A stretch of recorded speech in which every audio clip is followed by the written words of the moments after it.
Omar, naciste desde el punto de vista gremial en la capital, ¿no es así? Bueno, en ese sentido, cabe aclarar que yo soy de Concepción, trabajo en Concepción, inicié mi actividad laboral acá. Ocurre que todo replica en la capital en cuanto hace a los reclamos. Sí. Entonces, mucho conocimiento que te ha llegado en la vasta información que vos manejas es el hecho de que tengo que desarrollar mi actividad sindical allí en capital. Pero desde aquel momento, ya hace 42 años que trabajo en el Poder Judicial, venimos participando de la actividad gremial en las numerosas y distintas transformaciones que está teniendo el sector gremial en nuestro Poder Judicial. Pero sí, yo siempre trabajé en construcción y me desempeñé gremialmente como lo hago hoy en la capital, por lo que digo, allí replican todas los planteos, todas las quejas, todos los requerimientos, todas las propuestas, y lo debiera resolver siempre la Corte, o a veces con decisiones legislativas, o también a veces el Poder Ejecutivo, ¿no? A ver, Omar, por tu claridad, vamos a ver si podemos mostrar la acordada. ¿Por qué la polémica sobre este aumento en el Poder Judicial? Porque algunos dicen, ¿es la primera vez o hace mucho tiempo que no se daba una situación como esta? Que haya... A ver, quiero utilizar un término, voy a pedir disculpas si estoy equivocado, lo voy a poner entre asterisco o entre comillas.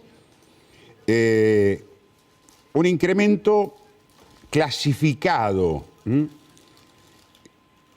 Porque nos dicen, el incremento en el Poder Judicial se dio 21% para los jueces de primera instancia, 19% para camaristas y 10% para los empleados.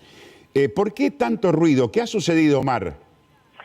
Bueno, hace muchos años nosotros venimos bregando por una pauta salarial propia. Recordemos que en el Poder Judicial de la provincia no tenemos paritarias convencionales como los otros sindicatos, porque no tenemos convenio colectivo de trabajo. Siempre estamos supeditados a la insistencia de nuestros sectores laborales ante la Corte, y la Corte requiriendo recursos al Poder Ejecutivo. Recordemos que económicamente el Poder Judicial no es absolutamente independiente, no es un ente autárquico que pueda tomar decisiones, por lo menos en lo financiero, sin sacar los pies del plato, como se suele decir, respecto a la pauta salarial que viene rigiendo hace mucho tiempo el Poder Ejecutivo hacia los tres poderes del Estado. En atención a eso, en marzo pasado, recuerden, y lo venimos siguiendo a través de las transmisiones que ustedes dan, con todas las entrevistas de los dirigentes gremiales, compañeros estatales de otras reparticiones, donde ellos han firmado un acta de acuerdo, los estatales por un lado un 44% anual, los docentes un 59% anual.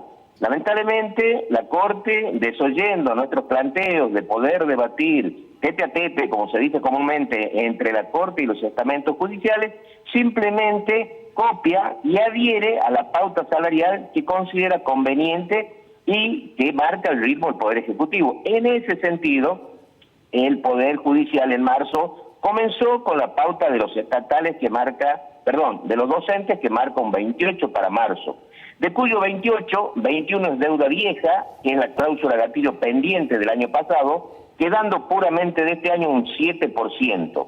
Luego se mezcla esa pauta salarial docente y la Corte ya copia la de los estatales de ATE, UPCN y otras reparticiones, donde se estableció 3 cuotas más, 10% en julio, 10% en septiembre y 11% en octubre. A lo cual el gobernador Jaldo adelantó, a pedido de aquellos gremios, que la de julio se pague en junio, la Corte copió, nos pagaron un 10%, y que la de agosto se pague en julio, y se copió, quedando pendiente aquella cuota de aquellos gremios de un 11%, y en los judiciales la esperanza de que también la Corte adhiera, pero con una objeción de nuestro sindicato de que ese 10 u 11 para los judiciales se convirtiera en un 15, por una razón muy sencilla.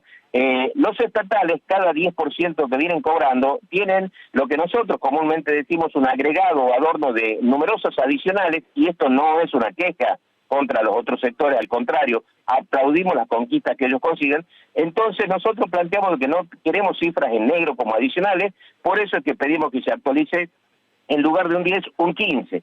Pero, curiosamente, la Corte insiste con que no puede sacar los pies del plato, con que no puede salir de la pauta salarial estatal, y seguimos allí nosotros bregando con nuestros planteos, y sorpresivamente, el fin de mes pasado nos amanecimos todos con esta diferenciación que bien marcaste respecto a una variabilidad igualando hacia abajo, en realidad achatando la pirámide salarial y dando una pauta salarial discriminatoria en contra de ordenanzas, empleados y funcionarios.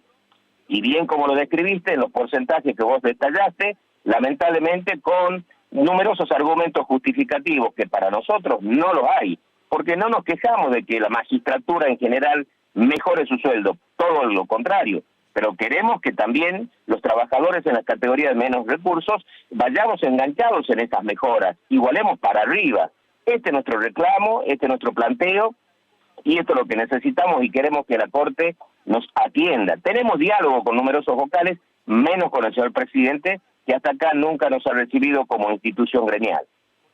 Ahora, lo que me llama la atención, más allá de la diferencia que hay entre los incrementos al personal, como bien decías, empleados u ordenanza, que va a ser de un 10%, también me imagino que los camaristas estarán advertidos, es decir, ¿por qué a los jueces de primera instancia un 21% y por qué a nosotros un 19%? ¿A dónde está la diferencia? Porque esos dos puntos son importantes y se tiene en cuenta cuánto reciben los jueces y cuánto reciben los camaristas.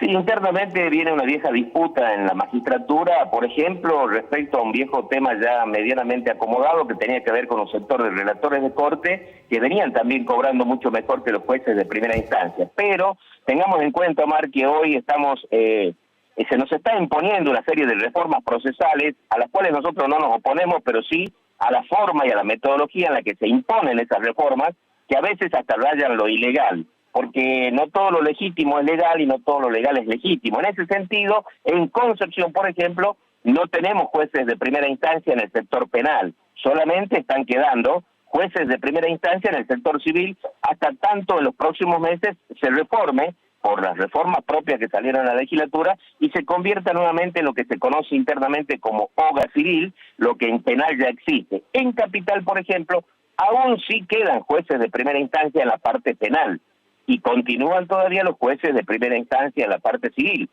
En función de eso, se tienen que equiparar una serie de escalas salariales como dejar de ser juez de primera instancia, todos pasan a integrar lo que se llama un tribunal de jueces y todos tienen la misma jerarquía, pero circunstancialmente todos desempeñan la misma función. Por ejemplo, un juez de instrucción de primera instancia en Concepción dejó de ser de primera instancia y pasó a ser colegio de jueces, o sea, lo que era una categoría de camarista. Ahí hubo una equiparación mínima, a la cual nosotros no nos opusimos porque entendíamos que era razonable, propio del servicio, pero resulta que hoy la brecha es inmensa. Tenga en cuenta, Omar, que tenemos un compañero ordenanza que hoy está con un ingreso mínimo de 100.000 pesos, 98, 95.000 pesos. Un empleado administrativo ingresante está con un ingreso inicial de 110.000 pesos. Las brechas son tremendas, pero además la brecha entre el cargo de cualquier juez y el secretario que lo asiste se ha profundizado, se ha agravado de tremenda manera. Y agreguemos otra cosa, hace 2 años que gran parte, no toda, gran parte de la magistratura sigue en su casa, no está asistiendo, están en home office, y los trabajadores, que le ponemos el hombro al sistema, seguimos con el trabajo, no solo presencial, sino hasta veces en doble turno. Y en estas llamadas reformas, como la OGA penal, se trabaja sábado, domingo y feriados, y hablo del trabajador común, cuando sabemos que ningún empleado público trabaja un sábado o un domingo, ni mucho menos un feriado. En el Poder Judicial sí, porque no se respeta, entre otras cosas, el horario de desconexión al trabajo con office.